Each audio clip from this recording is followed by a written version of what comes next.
மூவியோட ஸ்டார்டிங்லேயே நம்ம கொரியால இருக்க டாப்ல இருக்க நம்ம ஹீரோவை தான் காமிக்கிறாங்க. நம்ம ஹீரோ வந்து ஒரு மிகப்பெரிய ஸ்டாரு. ஸோ ஹீரோவுடைய பேரு ஜின்னு, நம்ம ஹீரோயின் ஒரு நியூஸ் ரிப்போர்ட்டரு. இப்போ நம்ம ஹீரோயின் எங்க வந்திருக்காங்கன்னா ஹீரோவுடைய ஒரு இன்டர்வியூக்காக தான் வந்திருக்காங்க. நம்ம ஹீரோவை தான் காமிக்கிறாங்க. செம்ம ஹேண்ட்ஸமா கியூட்டா உட்காந்துட்டு இருக்காருலே, இவர் தான் நம்ம மூவியோடைய ஹீரோ. ஸோ ஹீரோயின் வந்துட்டு ஹீரோவுடைய கிசு ஏதாவது கிடைக்குதா அப்படின்னு சொல்லிட்டு இன்டர்வியூ பார்க்கலான்னு வந்திருக்காங்க. ஹீரோ என்னதான் டாப் ஐடலா இருந்தாலும் ஆனா நம்ம ஹீரோ வந்து பாத்தீங்கன்னா ரொமான்டிக் மூவி, இந்த ரொமான்டிக் டிராமா இதெல்லாம் நடிக்க மாட்டானா. சோ வெறும் ஆக்ஷன் மூவிஸ்ல மட்டும் தான் நடிப்பான். ஹீரோவுடைய ஃபேன்ஸ் எல்லாருமே ஏன் நீங்க ரொமான்டிக் மூவி நடிக்கிறது இல்லைன்னு சொல்லிட்டு நிறைய क्वेश्चन கேக்குறாங்க. ஹீரோக்கு அதுக்கு வந்துட்டு என்ன ஆன்சர் சொல்றதுன்னு தெரியாம உட்கார்ந்துட்டு இருக்க. திடுதிப்பு நம்ம ஹீரோக்கு தலையெல்லாம் வலிக்க ஆரம்பிக்குது பாருங்க. இதை வந்துட்டு மீடியாக்காரங்க எல்லாம் பாக்குறாங்க. இப்ப பார்த்த உடனே டக்குன்னு சரி ஓகே இந்த இன்டர்வியூ இதோட ஸ்டாப் பண்ணிடலாம் அப்படின்னு சொல்லிட்டு இன்டர்வியூல क्वेश्चन கேட்டுட்டு இருக்கவங்க உங்க ஃபேன்ஸ்க்கு ஏதாவது சொல்லணும்னு ஆசைப்படுறீங்களான்னு கேட்க ஹீரோ ஃபேன்ஸ்க்கு எல்லாத்துக்குமே தேங்க்ஸ் சொல்றான். ஆக்சுவலி நம்ம ஹீரோ ஃபேன் மீட்டிங் கூட நடத்துறது கிடையாது போல இருக்கு. ஹீரோக்கு ஒரு செக்ரட்டரியுமே கூட இருக்கான். இப்ப நம்ம ஹீரோயின் என்னடா இது எந்த கிசும் கிடைக்கலையே அப்படின்னு சொல்லிக்கிட்டே வெளியே வந்துட்டு இருக்க. அப்ப ரெண்டு பேர் பேசிட்டு இருக்காங்க. இவங்க ரெண்டு பேருமே வேற மீடியாக்காரங்களை சேர்ந்தவங்க தான். ஸோ இவங்க வந்து பாத்தீங்கன்னா நம்ம ஹீரோ அதாவது அந்த பையன் சொல்றான் இவன் ஒன்னும் அவ்வளோ அழகாலாம் ஒன்றும் இல்லை, இவன் என்ன அவ்வளோ அழகாவா இருக்கான், பொண்ணுங்கெல்லாம் இவன் மேல பைத்தியமா இருக்கீங்க அப்படின்னு சொல்ல. அப்ப இன்னொரு பொண்ணு என் ஐடலை பத்தி பேசாதுடான்னு சொல்லிட்டு அந்த பொண்ணும் சொல்ல. ஆக்சுவலி நம்ம ஹீரோனுக்கு கொரியா தெரியாது. ஸோ அதனால வந்துட்டு டிரான்ஸ்லேட்டரை காதுல வச்சுக்கிட்டு இவங்க பேசினதை கேட்டுக்கிட்டே சிரிச்சுக்கிட்டே போயிட்டு இருக்காங்க பாருங்க. இன்னொரு பக்கம் நம்ம ஹீரோவுடைய செக்ரட்டரியும் பேசிட்டு இருக்காங்க. ஹீரோவுடைய செக்ரட்டரி உண்மையாவே நீ வந்துட்டு இந்த ரொமான்டிக் மூவில நடிக்க மாட்டியா அப்படின்னு சொல்லி கேட்க ஹீரோ எனக்கு இருக்கிற வந்துட்டு விஷயத்தை பத்தி உனக்கு தெரியும் இல்லையா, அதெல்லாம் நான் நடிக்க மாட்டேன்னு சொல்லிக்கிட்டே இந்த மாதிரி நான் சீக்கிரமா வந்துட்டு இதாக போறேன், அதாவது வந்துட்டு ரிட்டையர் ஆக போறேன் அப்படின்ற மாதிரி சொல்லிட்டு இருக்க. திடுதிப்புன்னு கதவை வந்துட்டு திறந்துக்கிட்டு நம்ம ஹீரோயின் வந்து விடுறாங்க. என்னன்னு பார்த்தா நம்ம ஹீரோ பேசிட்டு இருந்ததெல்லாம் ஹீரோயின் வெளியே நின்று கேட்டுட்டு இருந்தாங்க போல இருக்கு. ஆனா நம்ம ஹீரோயின் இங்க வந்து ஐயோ ரெஸ்ட் ரூம் அர்ஜென்ட் அப்படின்னு மட்டும் இங்கிலீஷ்ல வளரிட்டு இருக்காங்க. அதாவது என்ன கேட்டோம் அப்படின்றதே தெரியாத மாதிரி நடிச்சிட்டு இருக்க. ஹீரோவுடைய அசிஸ்டன்ட் வந்து இதோ அங்க ஆப்போசிட்ல போங்கன்னு சொல்லிட்டு ஹீரோயின் அனுப்பிச்சு வச்சுட்டு அந்த பொண்ணு ஏதாவது கேட்டிருக்குமா, நீ பொறுமையா பேச வேண்டியதுன்னு சொல்லிட்டு ஹீரோவை திட்ட. ஹீரோவுடனே நீ பொறுமையா கேட்டிருந்தா நானும் பொறுமையா சொல்லியிருக்க போறேன், அந்த பொண்ணெல்லாம் ஒன்னும் கேட்டிருக்க மாதிரி தெரியல, அந்த பொண்ணுக்கு கொரியா தெரியாது போல இருக்குன்னு சொல்லிட்டு ஹீரோ அமைதி ஆயிட்டான். ஆனா நம்ம ஹீரோயினா ஹீரோ ரிட்டையர் ஆக போறான்ற அந்த கிசு நியூஸ் தெரிஞ்சிச்சு இல்லையா, அவ்வளவுதான் ஹீரோயினுக்கு தலகாலே புரியல. உடனே அவங்களுடைய ஓனருக்கு கால் பண்ண. சோ அவங்க ஓனர் ஹீரோயினுடைய ஓனர் என்ன சொல்றாங்க, அதாவது ஹீரோவுடைய கிசு நியூஸ் நீ வந்துட்டு ஆதாரத்தோட கொண்டு வந்து என்கிட்ட கொடுத்தனா உனக்கு ப்ரமோஷனை நான் கண்டிப்பா கொடுத்துறேன்னு சொல்ல. ஹீரோயின் செம ஹாப்பி ஆயிட்டாங்க. உண்மையாவா மேடம்னு கேட்க ப்ரமோஷனோட சேர்த்து உனக்கு சேலரி இன்க்ரிமெண்ட்டும் நான் கொடுக்குறேன்னு சொல்ல. அவ்வளவுதான் நம்ம ஹீரோயின் அடுத்த நாள்ல இருந்தே ஹீரோவுடைய கிசு ஏதாவது கிடைக்குமான்னு சொல்லிட்டு ஆதாரத்தோட தேடலான்னு சொல்லிட்டு ஹீரோவுடைய செட்டுக்கே வந்துடுறாங்க. இப்படியே நம்ம ஹீரோயின் கேரவன்குள்ள ஏற ஹீரோ அங்க தூங்கிட்டு இருக்கான் பாருங்க. ஏமா யார் மணின்னு கேட்க ஹீரோயின் கால் தடிக்கி ஹீரோ மேல விழுந்துடுறாங்க. டக்குன்னு நம்ம ஹீரோ ஐயோ போச்சு நீ என்ன தொட்டுட்டியா, நான் மாற போறேன்னு சொல்லிட்டு ஹீரோ தலையில கையை வச்சுட்டு கை கால்லாம் பார்க்க. ஆனா நம்ம ஹீரோக்கு ஒன்னும் ஆகல. என்ன மாற போறியா அப்படின்னு சொல்லிக்கிட்டே நம்ம ஹீரோயின் இருக்கக்குள்ள கரெக்டா வந்து பாத்தீங்கன்னா அந்த இடத்துக்கு அசிஸ்டன்ட் வந்துடுறான். இப்ப நம்ம ஹீரோ கையை பாக்குறான் காலை பாக்குறான், என்ன நான் மாறவே இல்லைன்னு சொல்ல. ஹீரோக்கு ஏதோ வந்து பாத்தீங்கன்னா ஏதோ வந்துட்டு ஒரு சம்திங் ஏதோ ஒரு சீக்ரெட் இருக்கு, அது நம்ம ஹீரோவுடைய அசிஸ்டன்ட்க்கும் தெரியும். இப்ப நம்ம ஹீரோவுடைய அசிஸ்டன்ட் ஏமா அன்னைக்கு நீ ரெஸ்ட் ரூம் வருது பாத்ரூம் வருதுன்னு கத்தனி அந்த பொண்ணு தானே நீ என்ன ஸ்டாக்கரான்னு கேட்க. டக்குன்னு நம்ம ஹீரோயின் காதுல இருக்க டிரான்ஸ்லேஷன் மிஷின் எடுத்து ஹீரோ கொண்டும் அவங்களோட அசிஸ்டன்ட் கொண்டும் கொடுத்துட்டு ஹீரோயின் சொல்றாங்க இந்த மாதிரி நான் ஒன்னும் ஸ்டாக்கர்லாம் கிடையாது, நான் ஹீரோவுடைய மிகப்பெரிய ஃபேனு, எனக்கு ஒரு மிகப்பெரிய நோய் இருக்கு, நான் சீக்கிரமா சாக போறேன், அதனால தான் வந்துட்டு நான் இந்த மாதிரி வந்துட்டு ஹீரோ பார்க்கணுன்றதுக்காக இந்த மாதிரி வந்தேன், ஆனா நீங்க அன்னைக்கு என்ன பேசுனீங்களா எனக்கு கேட்கல, உண்மையா தான் நான் சொல்றேன்னு சொல்ல. இப்ப நம்ம ஹீரோயின் வந்துட்டு உண்மையாவா அப்படின்னு சொல்லிட்டு நம்ம ஹீரோ கிட்ட கேட்க ஹீரோ உடனே சரி ஓகே அப்ப நீ என்னோட ஃபேன் தானே, நீ என் கூடவே இருக்கணும் தானே ஆசைப்பட்ட, சரி ஓகே இங்க இருந்து போவாத, உன்கிட்ட இன்னும் இன்வெஸ்டிகேஷன் நான் நிறைய பண்ண வேண்டியது இருக்குதுன்னு சொல்லிட்டு ஹீரோ வந்துட்டு அங்கிருந்து கிளம்ப. இப்ப நம்ம ஹீரோவுடைய ஃபேன் கேர்ள்ஸ் எல்லாம் கொஞ்சம் வந்துடுறாங்க. அசிஸ்டன்ட் தடுக்க, ஆனா அதுல இருந்து ஒரு பொண்ணு வந்து நம்ம ஹீரோவை டச் பண்ணிடுறான். இப்ப நம்ம ஹீரோவை டச் பண்ண உடனே அவனுக்கு தலையெல்லாம் சுத்துது, தலையெல்லாம் வலிக்குது, ஒரு மாதிரியா இருக்கு. ஐயோ போச்சுடா நம்ம சீக்ரெட் வெளியே வரப்போகுதுன்னு சொல்லிட்டு ஹீரோ பக்கத்துல இருக்க காட்டுக்குள்ள தலையை பிடிச்சிட்டு ஓடிட்டு இருக்கான் பாருங்க. பார்த்தா நம்ம ஹீரோயின் ஹீரோவை பார்த்துடுறாங்க. அவங்களுமே காட்டுக்குள்ள ஓடி வந்துட்டு இருக்க. இப்ப நம்ம ஹீரோ தலை தெறிக்க ஓடிட்டு இருக்கான் பாருங்க. ஹீரோயினுடைய கண்ணு முன்னாடி ஏதோ ஒரு சீன் நடக்குது. இப்ப நம்ம ஹீரோயின் அதை பார்த்துட்டு ஷாக் ஆயிட்டு இருக்க. ஹீரோவுடைய ஷூ மட்டும் தனியா இருக்குது. இப்ப நம்ம ஹீரோயின் அந்த ஷூவை எடுத்துக்கிட்டே நம்ம ஹீரோ பக்கத்துல வர பார்த்தா ஹீரோவுடைய ட்ரெஸ்ல ஒரு குட்டி பையன் உட்கார்ந்துட்டு இருக்கான். இதுதான் ஹீரோவுடைய சீக்ரெட் போல இருக்கு. ஹீரோ யாராவது எந்த பொண்ணாவது தொட்டாங்கன்னா ஹீரோ ஒரு சின்ன பையனா மாறிடுவான் போல இருக்கு. இப்ப நம்ம ஹீரோ இந்த மாதிரி இருக்க ஹீரோயின் மயக்க போட்டு வந்து எந்திரிச்சு உட்காராங்க. ஐயோ நான் பார்த்தது உண்மையா, என்னடா இதுன்னு சொல்ல. ஹீரோ டக்குன்னு நீ என்னோட ஃபேன் தானே சொன்ன, தயவு செஞ்சு இதை வெளியே சொல்லிடாத ப்ளீஸ், நீ தான் எனக்கு ஹெல்ப் பண்ணும், இதை வெளியே மட்டும் மட்டும் சொல்லிடாத ப்ளீஸ்ன்னு சொல்லிட்டு சொல்ல ஹீரோயின் சரி சரி ஓகே நான் சொல்ல மாட்டேன்னு சொல்லிட்டு ஹீரோவை டச் பண்றாங்க பாருங்க. பார்த்தா நம்ம ஹீரோ மறுபடியும் பெரிய பையனா ஆயிடுறான். இது எப்படின்னு சொல்லிட்டு ஹீரோவே ஷாக் ஆகுறான். பிகாஸ் என்ன ஹீரோ வந்துட்டு சின்ன பையனா மாறிட்டானா, அவன் மறுபடியும் மாறுறதுக்கு 3 நாள் ஆகும் போல இருக்கு. இப்ப டக்குன்னு மாறினோடனே ஹீரோக்குமே ஒண்ணுமே புரியல. இப்ப நம்ம ஹீரோயினும் ஹீரோவுடைய சீக்ரெட் தெரிஞ்சதுனால இந்த மாதிரி ஒரு மிகப்பெரிய சீக்ரெட் எனக்கு தெரிஞ்சிச்சு, நான் ரொம்ப ஹாப்பியா இருக்குன்னு சொல்ல. ஆனா நம்ம ஹீரோ முன்னாடி ஹீரோயின் ரிப்போர்ட்டர்னு காமிச்சுக்கல இல்லையா, ஹீரோயின் ஜஸ்ட் ஃபேன்னு சொன்னதுனால நம்ம ஹீரோ ஹீரோயினை கூப்பிடுறான். பிகாஸ் என்ன இன்னைக்கு ஒரு போட்டோ ஷூட் இருக்க போல இருக்கு, டைரக்டர் நீ ஒரு பொண்ணு கூட தான்ப்பா ஒரு போட்டோ ஷூட் பண்ணணும்னு சொல்ல.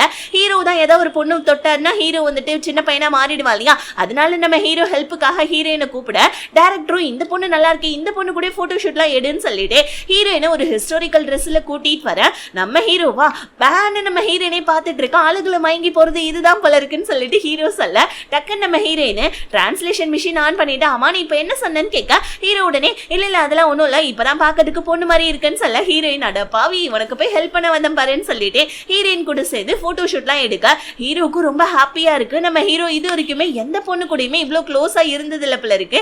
இப்ப நம்ம ஹீரோ போட்டோ ஷூட்லாம் முடிஞ்சோடனே ஹீரோயினுக்கு தேங்க்ஸ் சொல்லிட்டு இருக்கான். எந்த பொண்ணு என்ன தொட்டாலுமே நான் வந்துட்டு இந்த மாதிரி சின்ன பையனா மாறிடுவேன். ஃபர்ஸ்ட் டைம் என்ன ஒரு பொண்ணு நீ தொட்டு இருக்க, அதுவும் இவ்வளவு க்ளோஸா உட்காந்து வேற நான் பேசிட்டு இருக்கேன், எனக்கு ரொம்ப ஹாப்பியா இருக்கு தெரியுமா. நான் சீக்கிரமா வந்துட்டு என்னுடைய போட்டோ ஷூட்லாம் முடிச்சிட்டதுக்கு அப்புறமா நான் ஒரு பையனா மாறினாலும் சின்ன பையனா மாறினாலும் எனக்கு ஒரு கவலையும் கிடையாதுன்னு சொல்ல ஹீரோயின் இந்த மாதிரிலாம் சொல்லாத ஓகேவா, உனக்கு என்ன பிரச்சனைனாலும் நான் எப்பயுமே உன் கூடவே இருப்பேன்னு சொல்லிட்டு ஹீரோவுக்கு ப்ராமிஸ் பண்ண. இதை வந்துட்டு மீடியாக்காரங்கள யாரோ ஒருத்தவங்க போட்டோ எடுத்துடுறாங்க. எடுத்து ஹீரோவுடைய ஸ்கேண்டல் ஆயிடுது.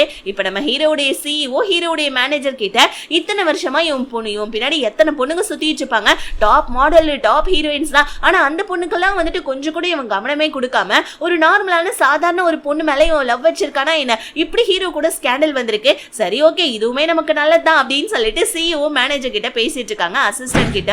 இன்னொரு பக்கம் ஹீரோயினுடைய ஃப்ரெண்டு அந்த நியூஸை பார்த்துட்டு ஹீரோயினை பிடிச்சி திட்டி விட்டுட்டு இருக்கான். நீ ஹீரோடைய கிசு கிசு எழுத போனியா இல்ல ஹீரோ கூட கிசு கிசா வந்துட்டு வாழ்றதுக்காக போனியான்னு சொல்ல ஹீரோயின் நீங்க பாரு அது வேற ஒரு மேட்ரு, நான் உங்ககிட்ட அதை சொல்ல மாட்டேன், அது ஒரு சீக்ரெட் அப்படின்னு சொல்லிட்டு நம்ம ஹீரோயின் சொல்ல மேட்ரு சீக்ரெட் என்னமா நீ ரைமிங்ல பேசிட்டு இருக்க, உன் லைஃப் நல்லா இருந்தா எனக்கு அதுவே போதும், கொஞ்சம் வந்துட்டு ஹீரோ கிட்ட இருந்து தள்ளியேருன்னு சொல்ல. ஆக்சுவலி நம்ம ஹீரோயின் ஹீரோ வந்து பாத்தீங்கன்னா ஒரு மிகப்பெரிய ஸ்டாரா இருந்தாலும் அவனுக்குன்னு தனியா ஒரு லைஃப் இருக்கு இல்லையா. பாவம் நம்ம ஹீரோ வர சொல்லியிருப்பான் இல்லையா, இந்த மாதிரி வந்துட்டு எனக்கு நான் வந்துட்டு பொண்ணுங்களை டச் பண்ணி பேசந்தே இல்ல, ஃபர்ஸ்ட் டைம் நான் டச் பண்ணி பேசுறேன், எனக்கு ரொம்ப கம்ஃபர்டபுளா இருக்குன்னு. அதனால நம்ம ஹீரோயின் ஹீரோடைய சீக்ரெட்டை மறைச்சு வைக்கணும்னு நினைக்கிறாங்க. ஹீரோடைய ஃபேன் கில்ஸ்லாம் நம்ம ஹீரோயினை சுத்தி பிடிச்சி யாருமா நீ எங்க ஐடல் கூட இவ்வளவு க்ளோஸா இருக்குன்னு சொல்லி கேட்க ஹீரோயின் ஆக்சுவலி நீங்க நினைக்கிற மாதிரிலாம் கிடையாது, நான் ஹீரோவுடைய வந்துட்டு ஸ்டைலிஷ்னு சொல்ல. இப்போ அப்படியே கட் பண்ணா நம்ம ஹீரோவும் ஹீரோயினை தேடி தான் வந்துட்டு இருக்கான் போல இருக்கு. ஹீரோ மாஸ்க் எல்லாம் போட்டுட்டு தான் வந்துட்டு இருக்கான். அங்கங்க பார்த்து பார்த்தா நடந்துட்டு இருக்கான், ஏதாவது பொண்ணுங்க இருக்காங்களா அப்படின்னு சொல்லிட்டு. இப்போ நம்ம ஹீரோயினுடைய வந்துட்டு ஃபேன் ஆயிட்டாங்க. ஹீரோவுடைய ஃபேன் கேர்ள்ஸ்லாம் ஹீரோயினுடைய கையை பிடிச்சிக்கிட்டு ஹீரோவை அழகா ஸ்டைல் பண்ணுங்க, எங்க ஐடியில சூப்பரா ட்ரெஸ் பண்ணி விடுங்க, நீங்க தான் இதுக்கப்புறமா எங்களுடைய ஸ்டைலிஷ், எங்களுடைய கல்யாணத்துக்குலாம் உங்களையே மேக்கப்க்கு நாங்க புக் பண்றேன்னு சொல்லிட்டு ஹீரோயினை ஃப்ரெண்ட் ஆக்கிக்கிட்டு போயிட்டாங்க. நம்ம ஹீரோயினும் நல்ல வேலை இந்த ஃபேன் கேர்ள்ஸ்க்குலாம் வந்துட்டு ஹீரோவுடைய சீக்கிரம் தெரியல, தெரிஞ்சுதான் நம்மள பிச்சை எடுத்திருப்பாங்கன்னு சொல்லிட்டு ஹீரோயின் உட்காந்துட்டு இருக்கேன். டக்குன்னு நம்ம ஹீரோ வந்து என்னாச்சு என்னோட ஃபேன் கேர்ள்ஸ்லாம் உன்னை ரொம்ப டார்ச்சர் பண்ணாங்களா, நான் ஒளிஞ்சு நின்று பார்த்துட்டு தான் இருந்தேன், எப்படி நீ அவங்க கிட்ட இருந்து சமாளிச்சேன்னு சொல்ல ஹீரோயின் எல்லா விஷயத்தையும் சொல்ல. இப்ப நம்ம ஹீரோ சரக்கடிச்சுக்கிட்டே அவனுடைய பாஸ்ட்டை பத்தி சொல்ல ஆரம்பிக்கிறான். ஆக்சுவலி நம்ம ஹீரோ வந்துட்டு முன் ஜென்மத்துல வந்து பாத்தீங்கன்னா ஒரு பிளே பாயா இருந்திருக்கான் போல இருக்கு. அப்படி ஒரு பொண்ணை நம்ம அதாவது ஒரு பொண்ணு நம்ம ஹீரோவை லவ் பண்ணியிருக்கான். ஸோ நம்ம அந்த பொண்ணு நம்ம ஹீரோவை உருகி உருகி லவ் பண்ண, ஆனா ஹீரோ ஒரு பிளே பாயின்னு தெரிஞ்சோடனே அந்த பொண்ணு வந்து பாத்தீங்கன்னா நம்ம ஹீரோவுக்கு வந்துட்டு ஒரு சாபத்தை கொடுத்துருக்கா. இதுக்கப்புறம் நீ எந்த ஒரு பொண்ணை தொட்டாலும் நீ சின்ன பையனா மாறிடுவ, இதுதான் உனக்கு கொடுக்கக்கூடிய சாபம், இது 7 ஜென்மத்துக்கும் உனக்கு தொடரும்னு சொன்னனால தான் ஹீரோக்கு வந்துட்டு இந்த சாபம் தொடர்ந்து இருக்குது போல இருக்கு. நம்ம ஹீரோ வந்துட்டு இந்த குறி கேட்கறவங்கள்ட்ட எல்லாம் போயிட்டு இந்த சாபத்தை பத்தி தெரிஞ்சிருக்கான். ஹீரோயின் கிட்ட இதை சொல்ல நம்ம ஹீரோயினை இதை சரியா நம்பவே மாட்டேன்றாங்க. இதெல்லாம் வந்துட்டு இந்த 21 செஞ்சுரியில இதெல்லாம் நடக்குமா என்னன்னு சொல்லிட்டு கேட்க ஹீரோயின் நம்ம ஹீரோவை தொடராங்க பாருங்க. ஹீரோவுக்கு ஒன்னும் ஆகல, ஆனா அந்த சைடா வந்துட்டு பெருக்கிற ஒரு பாட்டி வந்து ஹீரோவை தொட்டோன்னே ஹீரோ சின்ன பிள்ளையா மாறிடுறான். நம்ம ஹீரோயினும் யாரும் ஹீரோவை பார்த்துட கூடாதுன்றதுக்காக ட்ராலி எல்லாம் உட்கார வச்சு கூட்டிட்டு வந்து மறுபடியும் ஹீரோவை டச் பண்ண ஹீரோ இப்ப நார்மலா மாறிடுறான். இப்ப நம்ம ஹீரோயினுக்கே நம்ம ஹீரோ மேல அப்படி ஒரு வந்துட்டு பாத்தீங்கன்னா பாசமும் வந்துடுது, கூடவே சேர்ந்து காதலும் வந்துடுது. ஹீரோ மேல ரொம்ப வந்துட்டு ஒரு மாதிரி வந்துட்டு கஷ்டப்படுறாங்க. இப்படி எல்லாம் கூட நீ இருக்கியான்னு சொல்லி கேட்க ஹீரோயினோட லைஃப்ல நான் இப்படிதான் இருந்திருக்கேன். ஆக்சுவலி என்னன்னா நான் வந்துட்டு ரிட்டையர் ஆகலான்னு இருக்கேன், இது உனக்கு கேட்டுச்சா கேட்கலன்னு எனக்கு தெரியாது. ஸோ இந்த ரிட்டையர்மெண்ட்டுக்கு அப்புறமா கூட நீ வந்துட்டு யாராவது என்ன தொட்டுக்கு அப்புறமா நான் சின்ன பையனா மாறிட்டா கூட எனக்கு பிரச்சனை கிடையாது, நான் என்னுடைய வாழ்க்கையை நான் வாழணும்னு ஆசைப்படுறேன்னு சொல்லிட்டு ஹீரோ வந்துட்டு ஹீரோயின்ட்ட சொல்ல ஹீரோயின் அப்ப கூட நம்ப மாட்டேன்றாங்க இந்த பூர்வீகம் இந்த சாபம் இதெல்லாம். அதனால நம்ம ஹீரோ வந்துட்டு என்னுடைய பூர்வீகம் பூர்வீகமான இடத்துல இந்த இடத்துல தான் அந்த பொண்ணை நான் லவ் பண்ணேன், அந்த பொண்ணு வந்துட்டு இந்த மரத்துக்கிட்ட நின்று எனக்கு சாபம் கொடுத்தான்னு சொல்லிட்டு ஹீரோயினை வந்து பாத்தீங்கன்னா அந்த பூர்வீக இடத்துக்கு கூட்டு போவ. அங்க ஒரு மரத்தை தொட்டோன்னே ஹீரோயினுக்கு ஹீரோவுடைய பூர்வீகம் எல்லாம் ஞாபகம் வருது. ஹீரோக்கா இங்க தலைவலிக்க ஆரம்பிக்குது.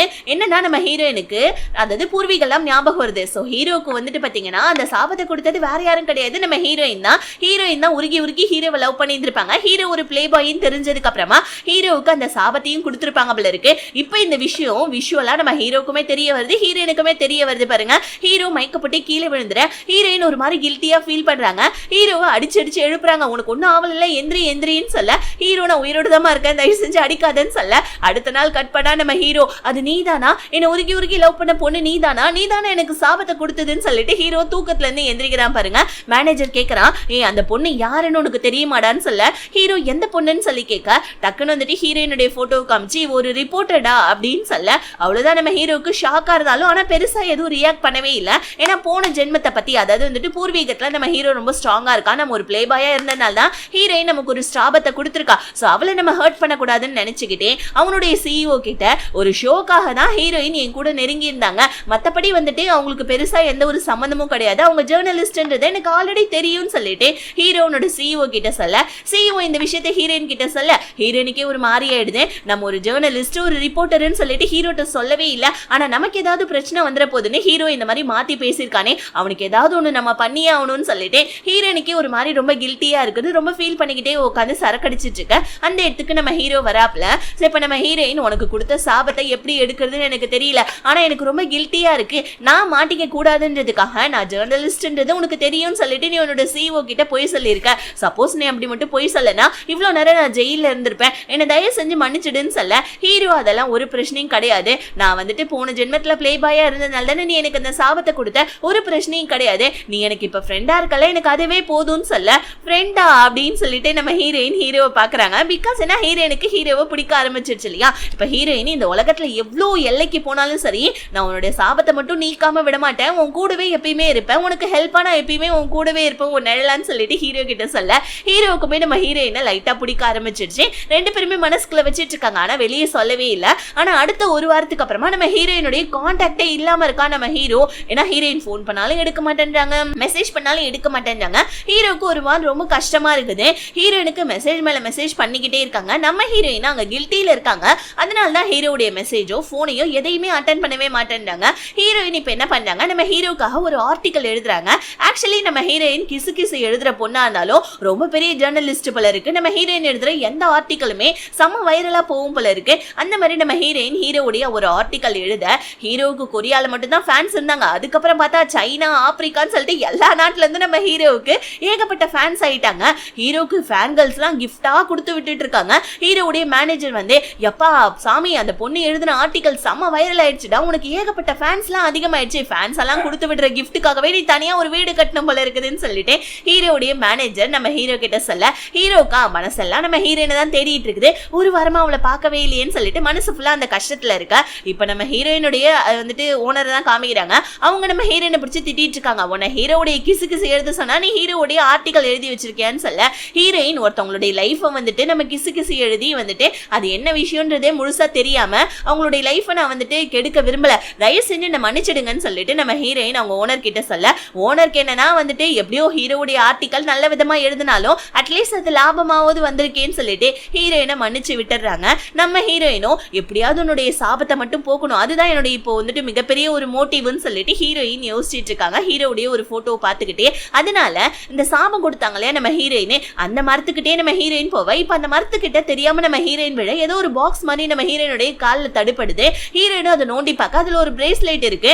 ஆக்சுவலி என்னன்னா இந்த பிரேஸ்லெட்டை கொடுத்துதான் ஹீரோ லவ் ப்ரப்போஸ் பண்ணியிருப்பான் போன ஜென்மத்துல.